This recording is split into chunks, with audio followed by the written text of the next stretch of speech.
Thank you for continuing on the path to seeking the truth on this 10th anniversary of 9/11 and for inviting me to speak to you. My name is Laurie Van Auken. On September 11, 2001, my husband Kenneth went to work at Cantor Fitzgerald in the North Tower of the World Trade Center. Ken was on the 105th floor of Tower 1 when American Airlines Flight 11 hit his building. He left a message that began with "I love you" and went on to let me know that he had felt the building get hit by something. Ken didn't know if he would get out. Essentially, he was calling to say goodbye. I knew that my husband had survived the initial strike, but that's all I knew. While I sat in utter shock from what I was watching on television, I continued to hope for a glimpse of Ken somewhere in the chaos of people running and jumping from buildings. At some point, President Bush was shown sitting in an elementary school class listening to a story about a pet goat. This footage was in a split screen with a video of the World Trade Center that had smoke billowing from a plane-shaped hole. I clearly remember trying to will Mr. Bush to get up and do something, but even after Andrew Card whispered something in his ear, he just continued to sit there. That was my first clue that something was not quite right. Shouldn't the commander-in-chief have a more important job to do while planes are crashing into the World Trade Center than listening to an elementary school class reading lesson? Wasn't the President of the United States himself a potential terrorist target?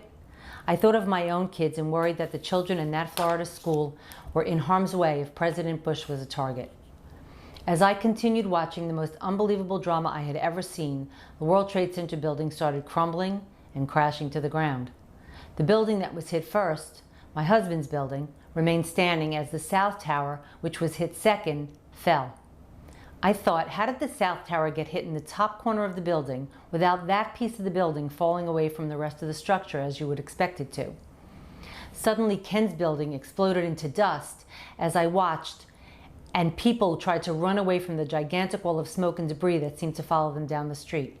Really? Steel-framed skyscrapers could disintegrate just like that? As the news spread, our friends and family members seemed to appear from nowhere to sit with us while we waited for the news about Ken's whereabouts and condition. That first night, I got almost no sleep and made hundreds of phone calls to New York City and New Jersey hospitals, as well as the Red Cross, hoping to find my husband alive somewhere. We didn't find out how much our lives would change until 2 days later, when Howard Lutnick, the CEO of Cantor Fitzgerald, appeared on TV. That's when we learned that Ken didn't get out, that no one in the building above the impact of the airplane had gotten out alive. The sadness and horror that shrouded my family after September 11th cannot possibly be conveyed to you. Before long, the gnawing questions started overwhelming me. I wasn't eating or sleeping very much, and instead, I found myself hunched over my computer in my basement, reading and researching every 9/11 related article that I could get my hands on. Mindy Kleinberg and I live in the same town, and our husbands work for the same company, but we had never met prior to September 11th, 2001. Right after the tragedy, a mutual friend introduced us. Mindy and I began attending a support group that the families affected by Pan Am 103 Lockerbie had set up for the 9/11 families. There we met Bob Minetti, who had lost a child in the crash of Pan Am 103. At another meeting for 9/11 victims' family members, we became acquainted with Patty Casaza and Kristen Breitweiser. We began emailing each other about questions we had. Soon we would learn that there would be only a congressional investigation and only into the intelligence failures that led to 9/11. But by then we knew that every governmental agency had failed us on September 11th. NORAD, the FAA, the DOJ, etc., in addition to the FBI, CIA, and NSA. We wanted an investigation into all of the actions and failures that had led to the deaths of our loved ones and so many others on that horrible September day. Many people couldn't, or more likely didn't want, to hear the difficult questions regarding 9/11 that were emerging. But Bob Minetti listened and encouraged us to go to Washington, D.C. to ask for a comprehensive investigation. We learned that there was a stalled bill proposing a 9/11 commission and decided to go and see if we could light a fire under the lawmakers to push forward with the legislation for an inquiry. Asking for an investigation into 9/11 became a full-time job. The four of us planned a rally in Washington, D.C. for June 11, 2001, 9 months after 9/11, to garner support for our cause. When seeking meetings in Washington, you are asked for the name of your organization. Thus, the four of us, Mindy Kleinberg, Patty Casaza, Kristen Breitweiser, and I, became the September 11th advocates. Soon, other victims' family members from other states began referring to us as the Jersey Girls. Before long, the press picked it up as well. Gail Sheehy wrote an article about us called 4 9/11 Moms Battle Bush that told our story and brought public attention to our plight. The group of us that would later become the 12 members of the Family Steering Committee for the 9/11 Commission had now loosely formed. And we learned to split up in order to meet with as many senators and congressmen as we could on a given visit to Washington. As the final language for a bill that would give us the 9/11 Commission was almost agreed upon, we began to notice a lot of foot dragging. Vice President Dick Cheney had clearly been against having an inquiry from the start and was working behind the scenes to keep things from moving forward. Cheney was often seen on TV with some scary reason for why we couldn't have an investigation into 9/11. One time, while we were all together in Representative Porter Goss's office, Goss got a phone call from Cheney telling him to keep negotiating with us. Goss looked flustered by that phone call, and we were beginning to learn how Washington worked. We finally got fed up with the intense runaround that we were getting, with everyone blaming everyone else for the delay. We couldn't take it anymore and asked Senator Lieberman, Democrat of Connecticut, to organize a meeting with all of the involved parties in one room. And to our surprise, he obliged. During that gathering, it became painfully apparent to everyone that it was the Bush-Cheney White House that was causing the stalemate. As the meeting wore on, and it appeared once again that there wouldn't be an agreement to the terms, all of the 9/11 family members that were in attendance stood up in solidarity, saying that we would not leave without an agreement on the legislation. The press was outside waiting to hear about the outcome, and the White House knew it. That was a critical moment and a turning point for us. Finally, the House passed a version of our legislation for an independent investigation. When the Senate voted on their version of the 9/11 Commission bill, we were invited to Washington to witness the event. As the Senate voted on the 9/11 Commission legislation, we were there cheering. Then we learned about conference committees, where the two houses of Congress would mesh the versions of the legislation that each had voted on. We wanted 2 years for the investigation, but got only 18 months. Initially, only $3 million was allotted, compared with $50 million allotted to investigating the Challenger explosion. We wanted subpoena power for each commissioner, but with pressure from the Bush-Cheney White House, there was an agreement made that would allow subpoena power only if the chair and vice chair, or at least 6 commissioners, voted for it. This was a political body split between 5 Democrats and 5 Republicans. Getting 6 commissioners to agree to ask for a subpoena would have meant that one person had to jump over to the other side, which was highly unlikely. The commission legislation also gave guidance as to who would appoint the 9/11 commissioners. As per the legislation, President Bush got to choose who would head the commission. His first choice was Henry Kissinger. This news was getting some very negative press. Since Kissinger was informally known as the king of cover-ups, and we had fought long and hard for the creation of an independent investigation into the events of 9/11, this was unacceptable to most of us. Since Kissinger was tapped to head our commission, the Family Steering Committee asked to meet with him in his New York City office. A lot of research was done in preparation for that meeting, and we had learned that Kissinger and associates had some of the Bin Laden family members as their clients. Henry Kissinger didn't want to publicly reveal his client list, but we knew that all of the commissioners were required to do so. After some polite conversation, I felt compelled to ask him directly if he had any Saudi clients or any clients by the name of Bin Laden. After I asked my questions, he spilled his coffee and nearly fell off the couch. We'll never know exactly why, but the next day Kissinger resigned. President Bush then named Tom Kean, the former governor of New Jersey, as chairman of the 9/11 Commission, which was now taking shape. Various congressional leaders picked the balance of the commissioners. As we did our research, it became clear that all of the members that had been chosen for the commission had some conflict of interest. The first commission hearing was in March of 2003. Unbeknownst to us, our real work was just beginning. As watchdogs of the commission, the next 2 years of our lives were exhausting and exasperating as we battled the White House, Congress, the commission's executive director, Philip Zelikow, and at various times both with and against the 9/11 commissioners themselves on the various issues that arose. We fought along with the commissioners to get more money for the commission. to get an extension of time, to get access to important White House documents, and to get Condoleezza Rice to testify. We battled against the commissioners, trying to get them to subpoena recalcitrant witnesses and agencies, and were outraged when we learned they were using minders in interviews. We tried in vain to get them to fire their conflict-laden executive director, Philip Zelikow, and fought against allowing Bush and Cheney to testify together in a void with no transcript and no press. We let them know when they fell short of asking hard-hitting questions. We went to every open hearing, hoping that the commissioners would ask tough questions. I can recall only a few instances during the 12 public hearings that we were actually pleased with the vigor of questioning.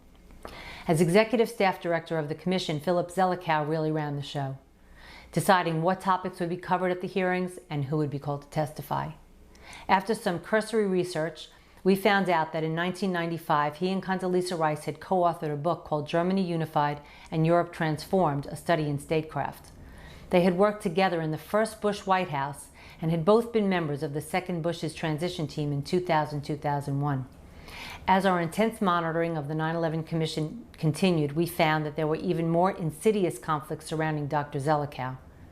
In his work for President Bush's Foreign Intelligence Advisory Board, the PFIAB, Zelikow helped write the plans for the Iraq War. The Family Steering Committee immediately put out a press release.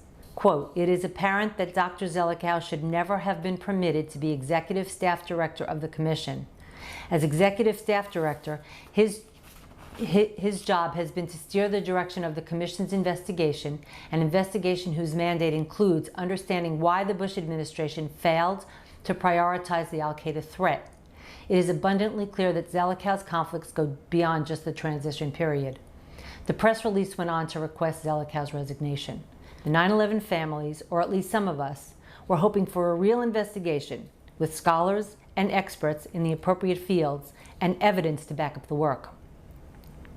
We had wanted true independence from politics.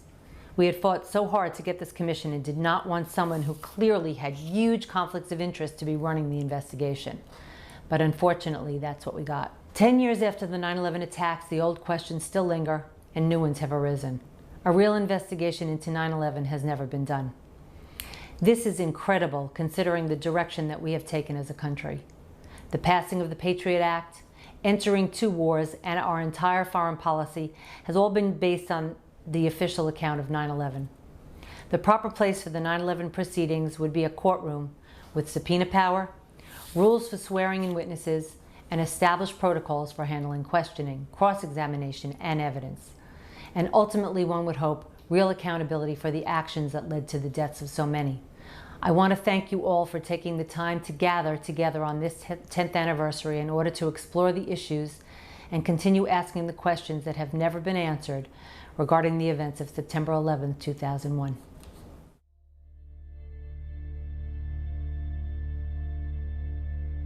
I define SCADs as concerted actions or inactions by government insiders intended to manipulate democratic processes and undermine popular sovereignty. All I did was looked at Iran-Contra, Watergate, Flamegate, the manipulation of intelligence to get us into the Iraq War, and I said, what would we call this? What should be the name of this phenomenon? And that's how I came up with this concept, state crimes against democracy. It tells us a lot that we didn't have a name for it. These used to be called high crimes or treason, but those terms have lost currency. I want to say SCAD's not another name for conspiracy theory. Conspiracy theories are allegations, suspicions. They're suspicions that public officials themselves do not endorse. And basically they're saying unless this is investigated and confirmed by an official study, then it's a conspiracy theory. The SCAD concept is a type of crime. The conspiracy theory is trying to get us not to talk about that type of crime, and that's what it amounts to. So by naming it, it's an important thing to name it in the sense that it gives us something to be specific about and talk about without being spurned and turned away by the conspiracy theory pejorative label. JFK, John Kennedy, and Robert Kennedy, both assassinated in the 60s. Both brothers. Both assassinated while campaigning. Both shot in the head. But nobody looked at that as a serial crime. Nobody said, in fact, we don't say Kennedy assassinations. We say the Kennedy assassination. And what that means is the President Kennedy. 9/11, we're looking at the events of 9/11, but we tend to not think of 9/11 as connected to the anthrax letter attacks. I call this incident-specific myopia. So it's a nearsightedness. I think of it as driven, we're like victims, we're like abuse victims. These shocking events are so overwhelming, they loom large in our minds, in our perceptions, and we can't see them as if we were above and looking at a bunch of them.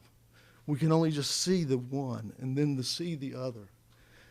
But it is the opposite of the way we think about most crimes. If there was a man who married a wealthy woman and the woman died of a freak accident, and then he married another wealthy woman and she died of a freak accident, we would say, this guy's killing his wives.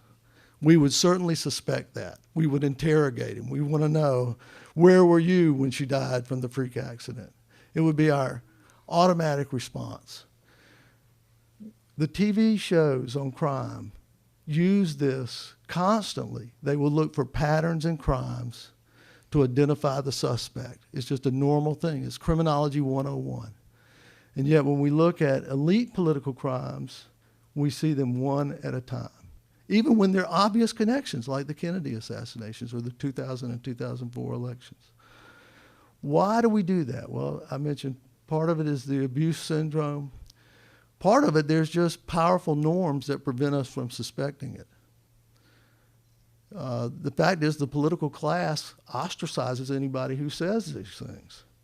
The clearest example of these norms is the conspiracy theory label and how it operates.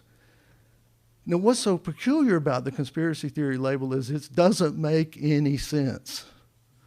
Okay, the idea of conspiracy being an irrational belief, the idea in a conspiracy is a sound legal concept. We use it all the time. We prosecute gangsters in the United States for conspiring. Conspiracies happen. We know that. Iran-Contra, Watergate. So how can you have a concept that dismisses all conspiracies as improbable or impossible? It also doesn't make any sense. It's an unsubstantiated theory of its own. When people dismiss conspiracy theories, what they're doing is embracing a coincidence theory. They're assuming that all these things, yeah, they didn't catch the hijackers getting on the planes, and yeah, there was a group of elites who said we needed to have a new Pearl Harbor. And yeah, there were all these war games going on at the time. And yeah, the buildings fell down. All coincidental. All coincidences. So what's going on is you have an unsubstantiated theory that's being smuggled in with this pejorative term. And finally, it's based on a false premise, this idea that someone would talk. Hey, Americans know you can keep secrets. We kept the Manhattan Project secret. That had 100,000 people working on it. They built 3 cities from scratch. One was the 5th largest city in Tennessee. This word never got out. Get this, when Truman became president, he was not told about the Manhattan Project until he had been in office for over a week. So we can keep secrets. We kept secret our decoding of the Japanese and German secret codes. That was kept secret all through the war. The idea that you can't keep secrets among large groups of people is just mistaken. All right, let's look at SCADs. I've got a list of 19 SCADs. These are political crimes and tragedies. Most are well documented. There are only a few that have been officially corroborated. Watergate, Iran-Contra, Flamegate. These SCADs, they're industrial level operations. If you look at Watergate, for example, this wasn't a couple of burglars. They had two people in the hotel across the street watching. They had one person to pick the locks. They had one person to photograph the documents. They had one person to wiretap the phones. They had a whole crew of people. And it was a highly organized operation. So the difficulty in convicting people on this is often they don't know what their role is. They know what they did, but they don't know where it fits in the larger scheme of things. If you look at these skills and tactics, they're skills and tactics of military and intelligence professionals. And actually, some other work I've done, if you look at the development of them, you'll see that they tend to correspond with what we're doing in the international sphere. So we have a series of assassinations in the 60s. Well, at the same time, we were assassinating leaders internationally. So my suspicion is that these tactics tend to migrate back in to our domestic affairs.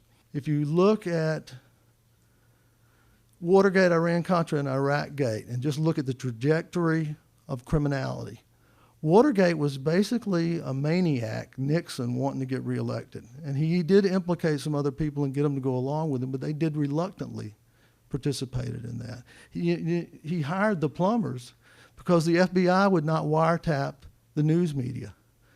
So you have people saying they won't go along. When you get to Iran-Contra, now you've got a part of the military and a big chunk of the CIA implicated. When you get to Iraq-Gate, now we're talking the Justice Department with the torture memos and the preemptive war memos. You're talking a big chunk of the military with its preemptive war, and the CIA, of course. So it's becoming much more pervasive. I think it's a frightening trend. Last thing I want to mention, some things about 9/11. It fits the SCAD pattern. I'm just listing some SCAD characteristics. Intersection of presidential politics and foreign policy. Obviously, the 2000 election had undercut the legitimacy of the Bush presidency, and that was turned around after 9/11. It furthered the war on terror. It involves military and intelligence skills with aviation and demolition. The crime scenes were investigated superficially with the no check for explosives in the debris. The photographic evidence, the Pentagon, all the closed-circuit TV videos were confiscated, and only one was released, which was of very poor quality. But there was also a set of photographs taken of 9/11, a helicopter flying above it. These photos did not come out until 2010. It took a Freedom of Information Act request through NIST to be able to get it, and they were really shocking because they showed so much dust and this kind of patterning that looks like explosives. There's a name for it, pyroclastic pattern. There's something peculiar about this label, 9/11. Now, this would have been a top priority for people. If somebody inside the government arranged this, they would want it to be framed in a certain way and would have been thinking about this. So I don't think this is out of the range of possibility. If it's a planted meme, it may have the characteristics of the conspiracy theory meme, which was empty.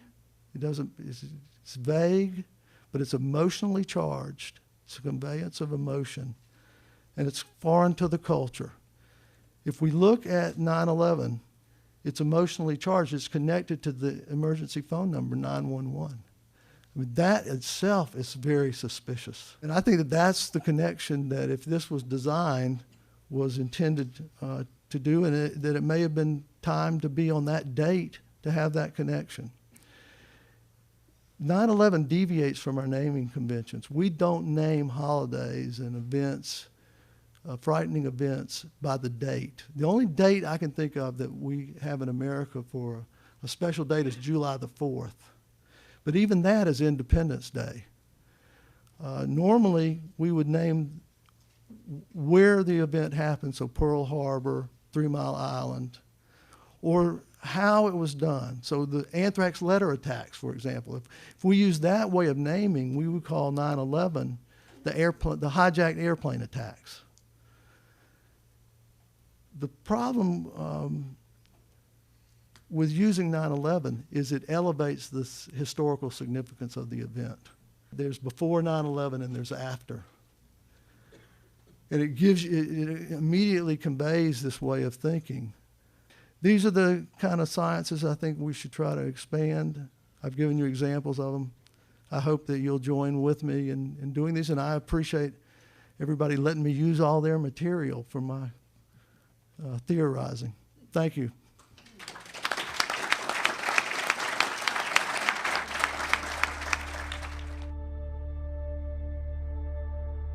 In this presentation, I will speak of anomalies in the 9/11 Commission report.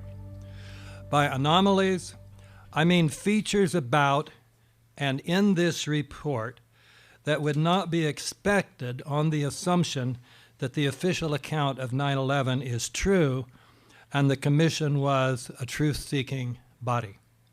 After the 9/11 attacks, one might have expected the U.S. Senate to have had an investigation or hearings analogous to the Senate's Watergate hearings to determine who was responsible for the attacks.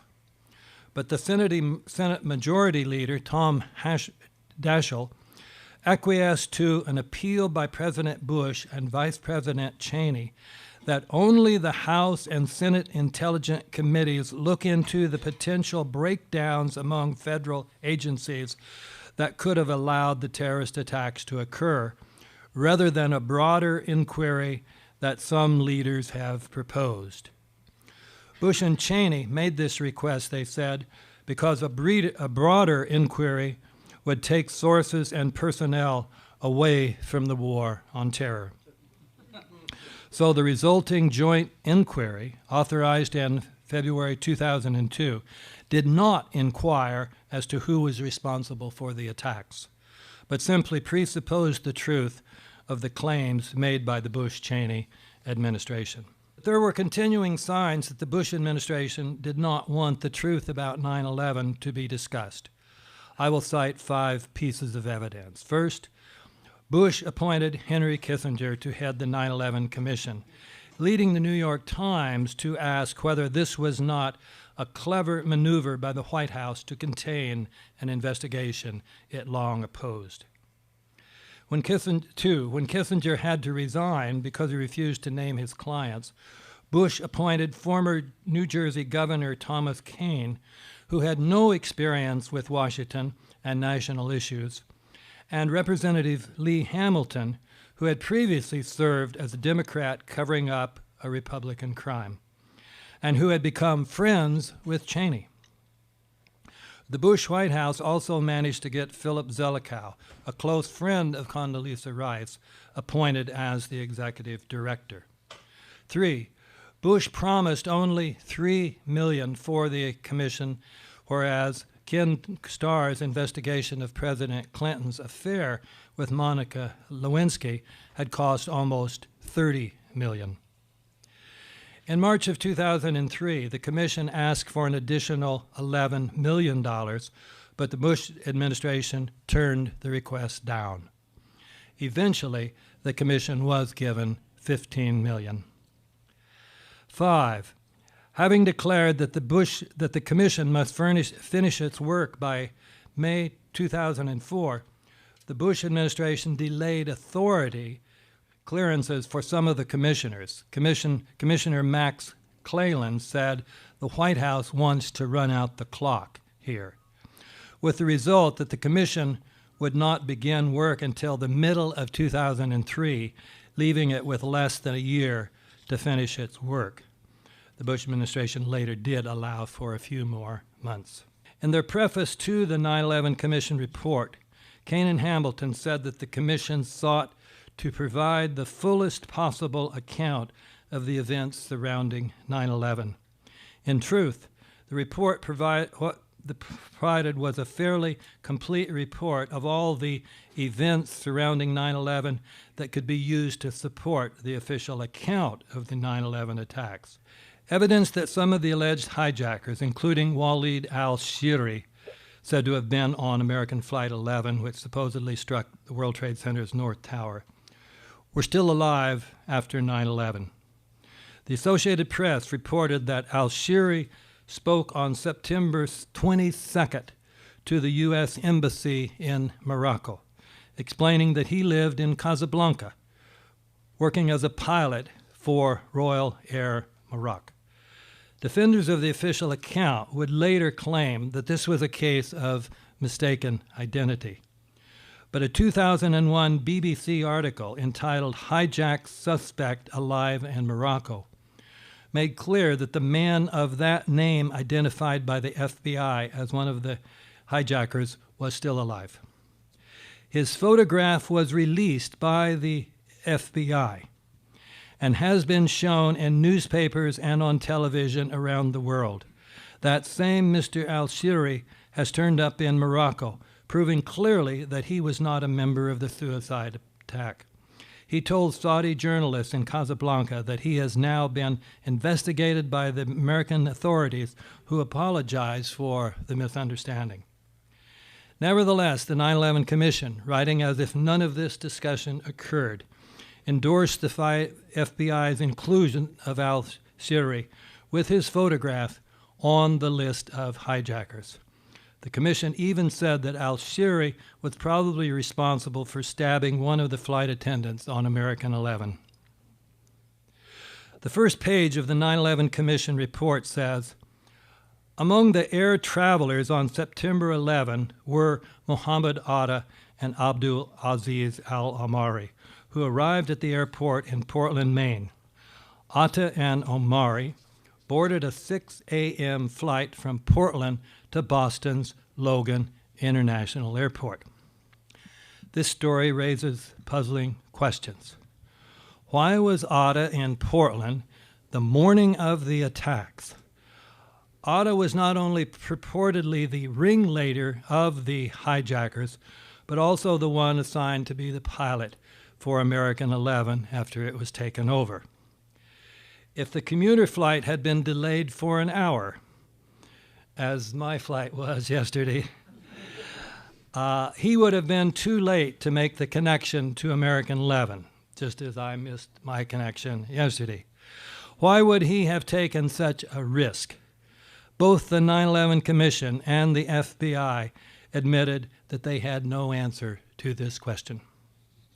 According to the official story, in any case, Atta was already in Boston on September 11th, but then took a rental car, a Nissan Altima, to South Portland, stayed overnight at the Comfort Inn, and then got to the jetport in time to catch the 6 a.m. flight to Boston. Although Atta caught the American 11 flight, his luggage did not make it. And after the attack on the North Tower, his luggage at the Boston airport was opened, which contained much evidence, including Atta's will, that seemed to prove that the attacks had been carried out by al-Qaeda, at least if one did not ask why Atta would have taken his will on a plane that he planned to crash into the World Trade Center. Stories in the mainstream press, including Newsweek and the San Francisco Chronicle, had reported that Mohammed Atta had engaged in behavior that undermined the portrayal of him as a devout Muslim, behavior such as gambling, drinking alcohol, and enjoying lap dances. These reports were even pointed out in a Wall Street Journal editorial entitled "Terrorist Stag Parties," which said, several of the hijackers, including reputed ringleader Mohammed Atta, spent $200 to $300 each on lap dances in the Pink Pony Strip Club. Moreover, investigative reporter Daniel Hopsicker reported that while Atta was in Florida, he used cocaine and lived with a stripper.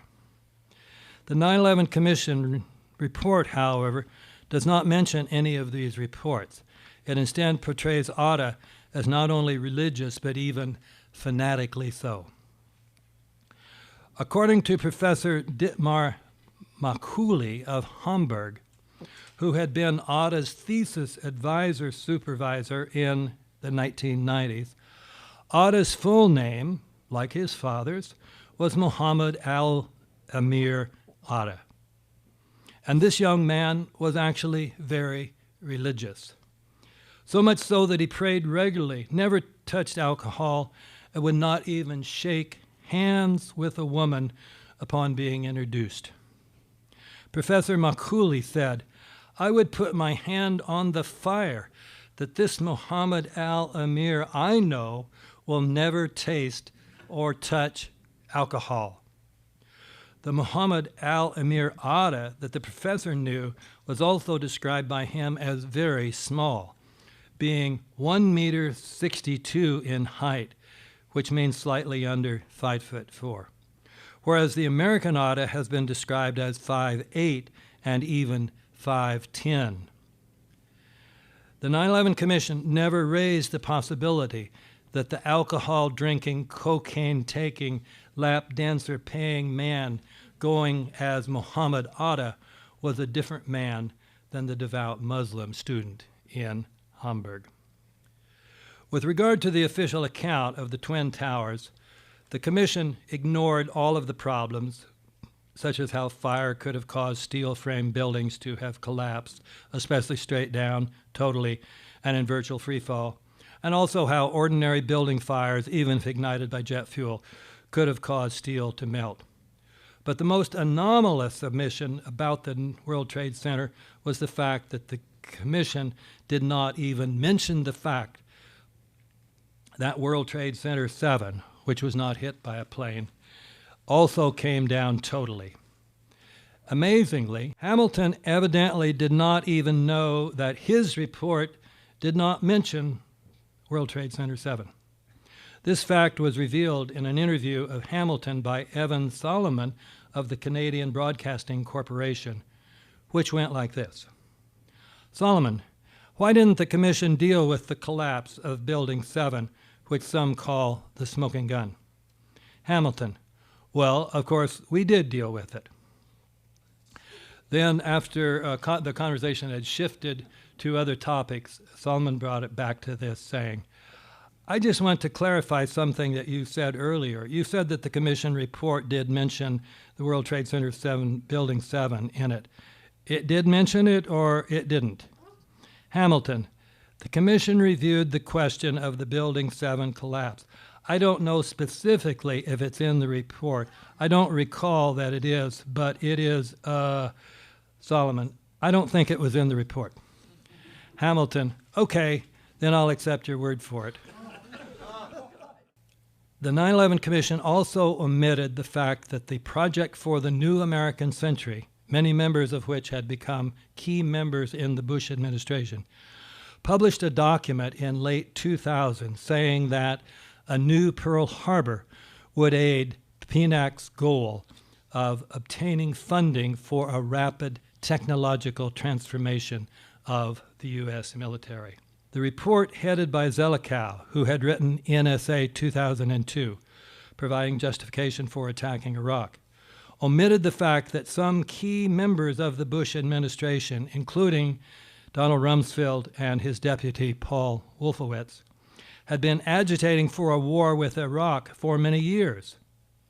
It also omitted the notes of Rumsfeld's conversations on 9/11 showing that he was determined to use the attacks as a pretext for a war with Iraq. The Commission endorsed the claim of Donald Rumsfeld, the Secretary of Defense, that he was in his office talking with a CIA briefer during the 9/11 attacks until the Pentagon was hit. But the Commission failed to point out the contradictory account of counterterrorism coordinator Richard Clark, who said that Rumsfeld was in the Pentagon's video conference center participating in Clark's video conference. In fact, this is one of the most amazing things. Clark's book came out while the 9/11 Commission hearings were going. It became a national bestseller. Clark's book is never mentioned in the 9/11 Commission report. The Commission also endorsed the claim of General Richard Myers, the acting chairman of the Joint Chiefs of Staff, that he was on Capitol Hill during the attacks that morning. But the Commission failed to point out that the contradictory account by Counterterrorism Coordinator Richard Clark, according to whom Myers was in the Pentagon participating in Clark's video conference. Rather dramatic contradictions. Conclusions. The points in the first part of this paper provide reasons to suspect the 9/11 Commission report to be untrustworthy. The points in the second part provide illustrations of the fact that this Zelikow report is indeed untrustworthy. Thank you very much.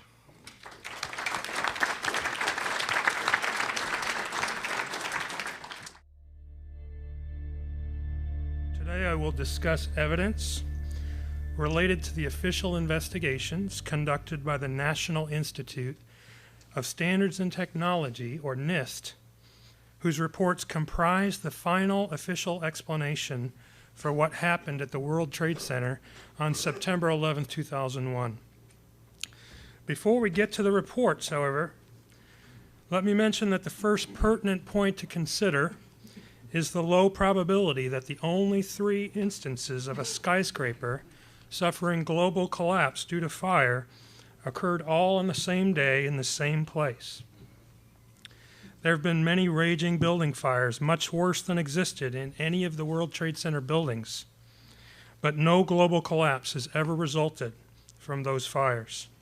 The U.S. government has told us that it was the fire that destroyed all 3 buildings at the World Trade Center. We can see from these photos that the towers appeared to have exploded, starting at the top and then going all the way down.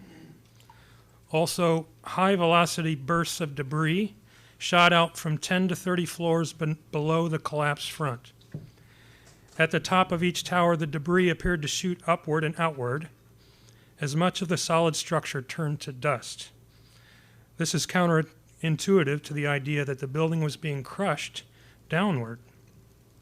Some large steel column assemblies were shot outward for hundreds of feet. Many of us have asked ourselves, is this what it looks like when a building is softened or weakened from fire? NIST made the point that in no instance did they report that steel in the World Trade Center towers melted due to the fires. The melting point of steel is about 1,500 degrees Celsius. Normal building fires and hydrocarbon fires generate temperatures much lower than that. NIST reported maximum upper layer air temperatures, that's air temperatures, of only about 1,000 degrees Celsius. In other words, diffuse hydrocarbon fires such as these cannot produce temperatures high enough to melt steel. Unfortunately, many prominent media and political figures have suggested that very thing and continue to do so. The fire resistance of tall buildings like those at the World Trade Center is ensured through testing of samples prior to construction. My former employer, Underwriters Laboratories, tested and certified the fireproofing used in the World Trade Center towers, as seen in this quote from the company that manufactured the fireproofing. UL tested the steel components used in the World Trade Center towers to meet the 1968 New York City Fire Code. That meant that the column assemblies had to withstand 3 hours of intense fire, and the floor assemblies had to withstand 2 hours of intense fire in a test furnace. And of course, the biggest problem with this is that one of the towers failed in 56 minutes. Here's the fellow that told me about this testing, Loring Knobloch, who was the CEO when I worked there. He later wrote to me and a few others saying, "We tested the steel with all the required fireproofing on it, and it did beautifully. As we do not do follow-up service on this kind of product, we can give only an opinion on the test sample, which was indeed properly coded, and we tested the code requirements, and the steel clearly met those requirements and exceeded them." And as I said, UL later participated in the NIST World Trade Center investigation, which was a clear conflict of interest. A question NIST tried to answer was, how could the World Trade Center towers collapse in only 11 seconds and 9 seconds, speeds that approximate that of a ball dropped from a similar height in a vacuum? And we independent investigators agree that the buildings came down essentially in free fall, and this is an important starting point. This violates two fundamental laws of physics, one being the law of conservation of momentum, and another being the law of conservation of energy. The first law means that hundreds of thousands of tons of material in the cold lower section should have slowed the upper part of the building simply due to the mass of the lower section.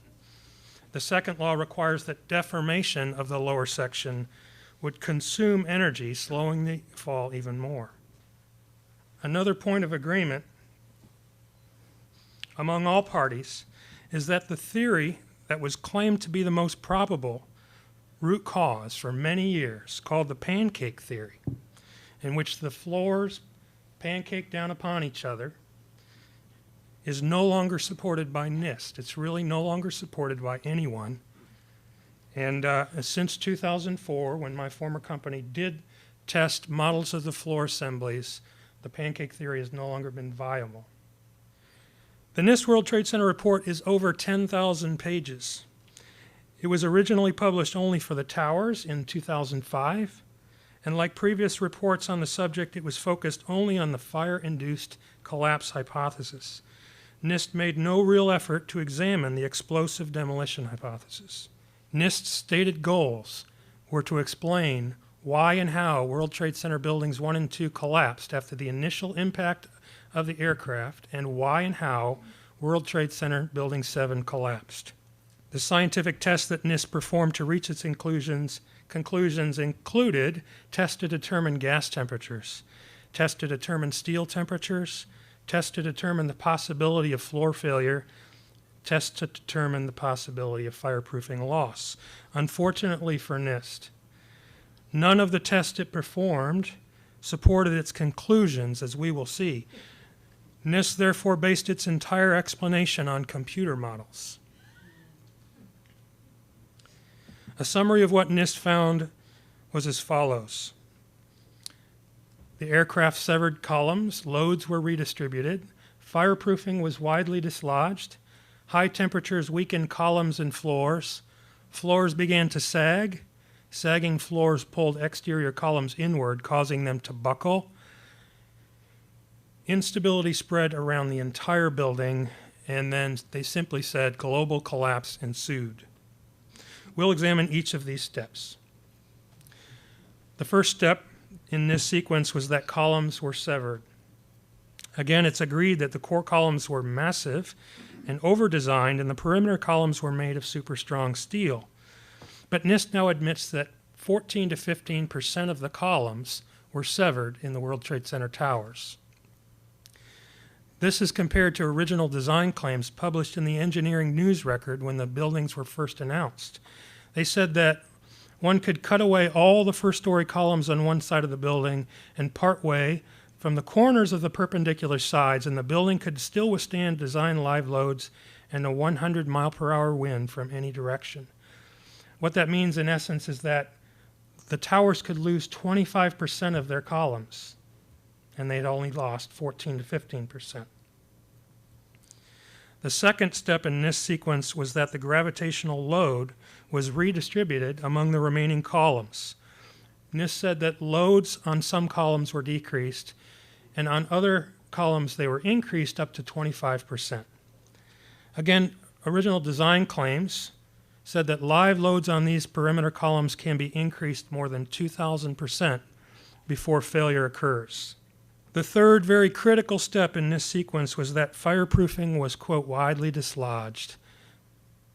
NIST said the towers would not have collapsed under the combined effects of aircraft impact and the subsequent multi-floor fires if the insulation had not been widely dislodged or had been only minimally dislodged by airliner impact. As said before, the steel structure was covered with a spray-applied fireproofing material.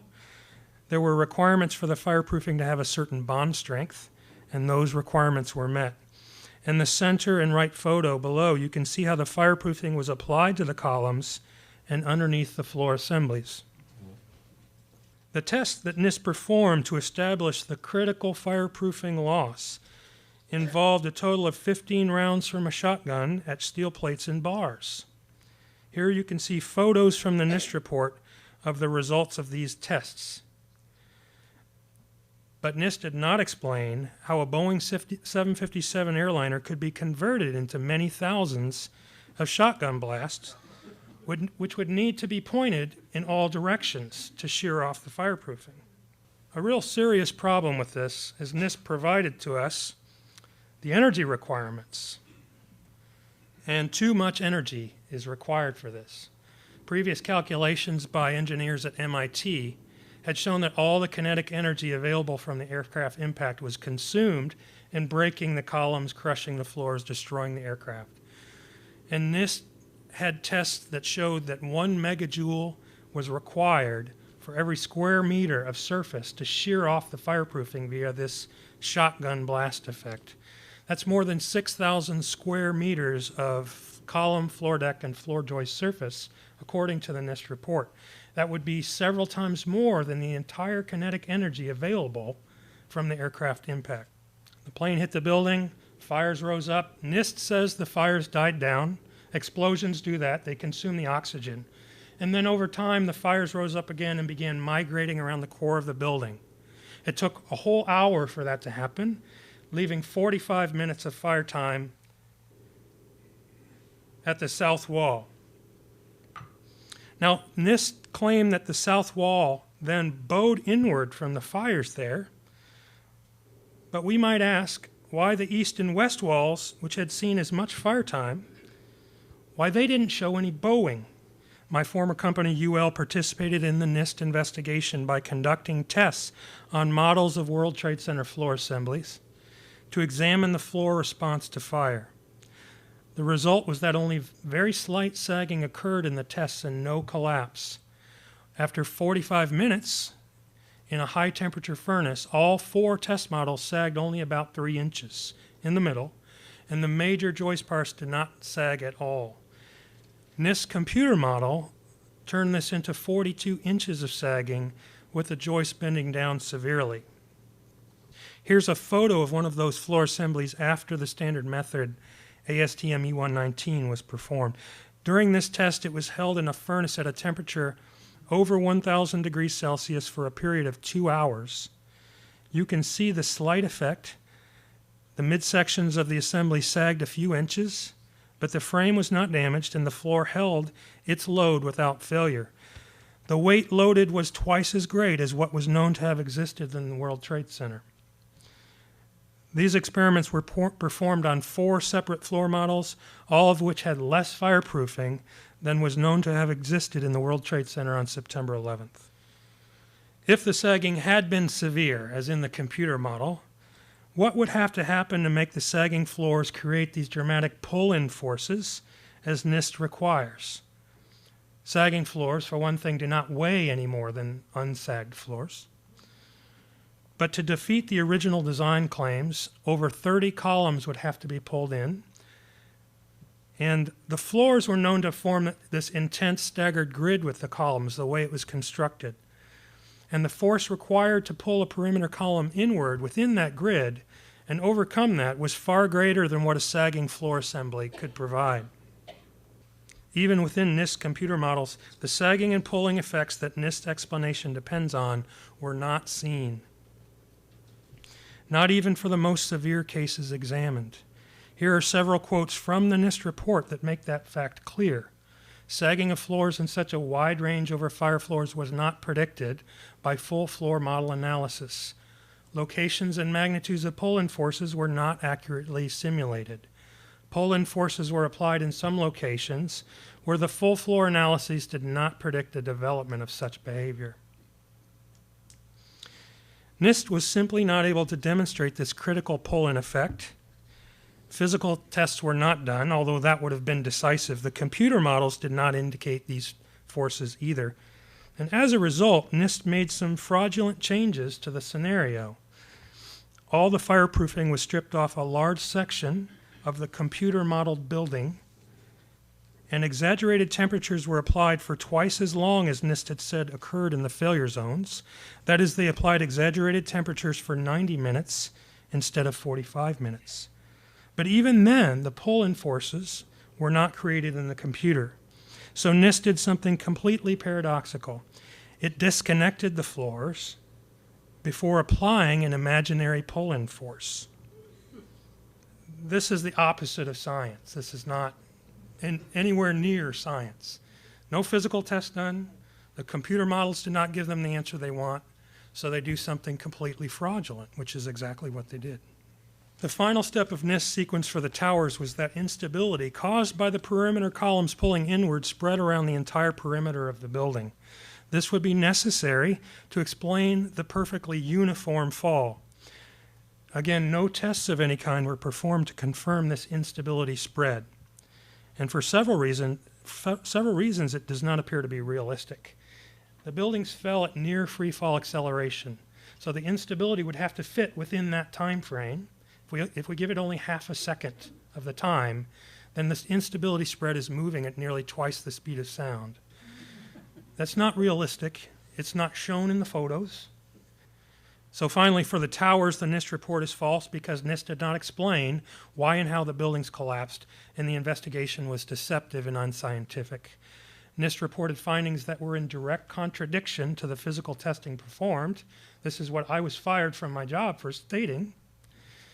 NIST omitted or distorted many important facts. Now I would like to examine the NIST report for World Trade Center Building 7, the third building that collapsed on 9/11. This building was 47 stories tall, was not hit by a plane, and yet at 5:20 in the afternoon on 9/11, it fell vertically and symmetrically in 6.5 seconds. After 7 years of waiting, NIST finally put out its official report on Building 7 in 2008. No one could have predicted the sequence of events that NIST says led to this building falling. It says that normal office fires caused fully fireproof steel beams to fail in one area of the building, and that's what led to this entire structure falling as it did into a neat rubble pile. If we were to accept this NIST World Trade Center Building 7 report, we would have to conclude that no tall buildings are safe from the possibility of total unexpected collapse due to office fires. The low probability hypothesis that FEMA described was that diesel fuel fires, driven by diesel fuel tanks located within the building, created intense fires that caused the collapse. And for years, NIST promoted that diesel fuel fires hypothesis as well, but NIST abandoned that hypothesis in its final report. NIST said diesel fuel fires did not play a role in the collapse of Building 7. NIST also suggested for years that the damage caused by falling debris from the North Tower was a root cause of the collapse of Building 7. Ultimately, NIST gave up on that hypothesis as well, saying other than initiating the fires in Building 7, the damage from the debris from North Tower 1 had little effect on initiating the collapse of Building 7. And contrary to some media reports, the building design was not an issue either. One serious problem was the destruction of evidence. The U.S. House Committee on Science reported that in the month that lapsed between the terrorist attacks and the deployment of the FEMA team, a significant amount of the steel debris was removed from the rubble pile, cut into smaller sections, and either melted at the recycling plant or shipped out of the U.S.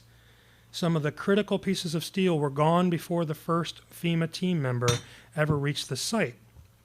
This is in violation to our national standard in the United States, at least, for fire investigations, which says that it is essential to prevent the destruction or removal of evidence.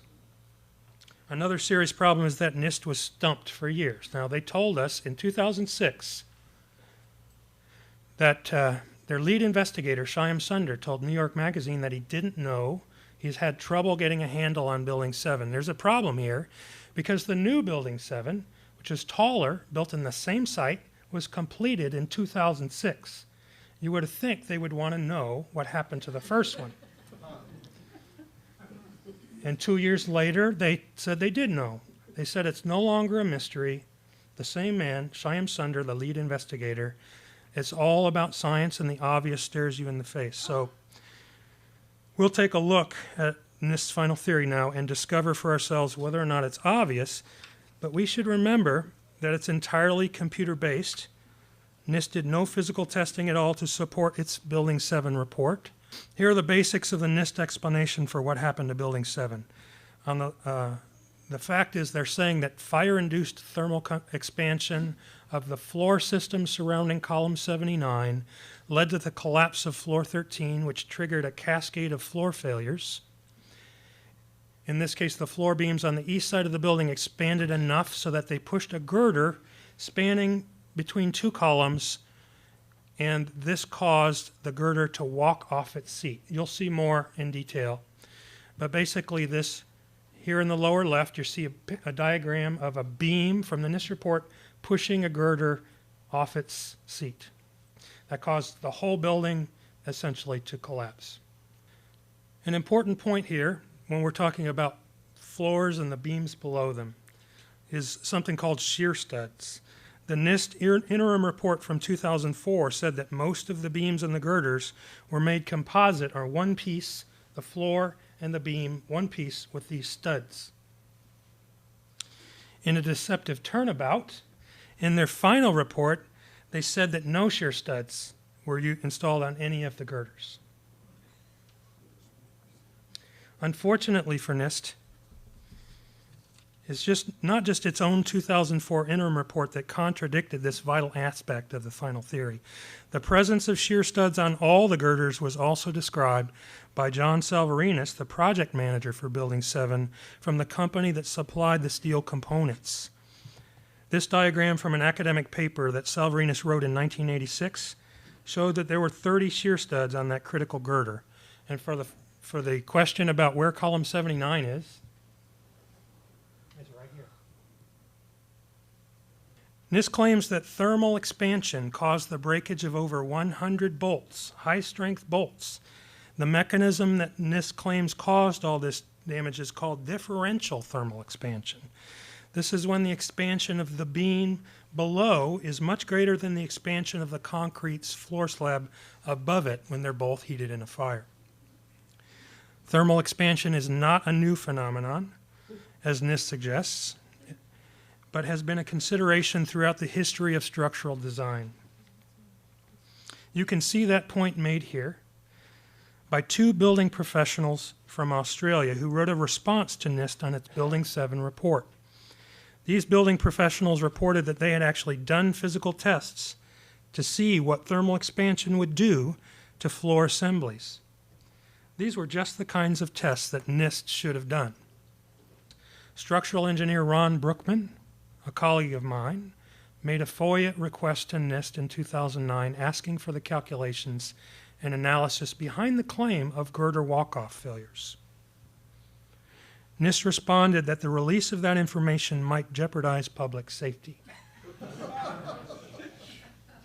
Because thermal expansion is a function of temperature, we need to know what temperature NIST says the beams reach so that we can estimate how much they expanded. This was a tricky question for NIST because at temperatures as high as 600 degrees Celsius, the steel will lose some strength and stiffness and therefore not be able to extend into the girder. At the same time, if the temperature is not high enough, there wouldn't be enough expansion of the beams. What NIST settled on was just in the area of the northeast corner of floor 12, the beam temperatures reached 400 degrees Celsius. On the lower part of this slide, you can see an example of just how tenuous NIST computer models were with respect to reality. NIST computer models had all the steel heating to extreme temperatures and all the bolts and other connections breaking within a matter of about 2 seconds. This is an example of how NIST computer modeling was not realistic. Once the temperature distribution for its theory was settled, NIST found a way to suggest that the differential thermal expansion could be possible, at least in the computer. They simply didn't heat the floor slab above. And this is what most scientists might call fraud. If you don't heat the floor slab, of course the beam's going to extend in differential expansion. Another thing NIST said was that there were 7-hour fires in Building 7, which gave the impression that the fires were very long and very hot. But early photographs did not show fires on floors 11 through 13, where NIST says the first failures occurred, until after 2 p.m. And the building fell less than 3.5 hours later. So there could not have been 7-hour fires in those areas. Underwriters Laboratories provided the fire resistance information for Building 7 as well. There were requirements for fire resistance of the columns and floor steel in Building 7, just as there is for any skyscraper. The requirements were that these steel components had to withstand 2 to 3 hours of intense fire in standard tests. Another problem that NIST did not explain is that the fires on floor 12 were completely burned out at least 30 minutes before the building fell, and it's well known that steel cools quickly after a source of heat is removed. At approximately 4 o'clock, NIST computer simulation shows raging fires across the north side windows of floor 12. The photo from the same time shows no fires in that area at all. There are significant problems with NIST's description of the collapse dynamics as well. One problem is that the computer model output does not match what we see in videos. As you can see here, NIST computer model suggests the building crumpled from the sides before falling. Another problem is that NIST has admitted that Building 7 fell at free fall acceleration for a period of time, and that simply cannot occur without the structure below being removed by some unexplained forces. So finally, I would just say again that NIST produced World Trade Center reports that are false. They did not explain why and how the buildings collapsed, and the investigations were deceptive and unscientific. NIST reported findings that were in direct contradiction to the physical testing performed. NIST omitted or distorted many important facts. They will not share the results with the public, and therefore, an important point here, these results cannot be independently verified as required in science. And NIST's explanations have not been taken seriously by the building construction community. So thank you.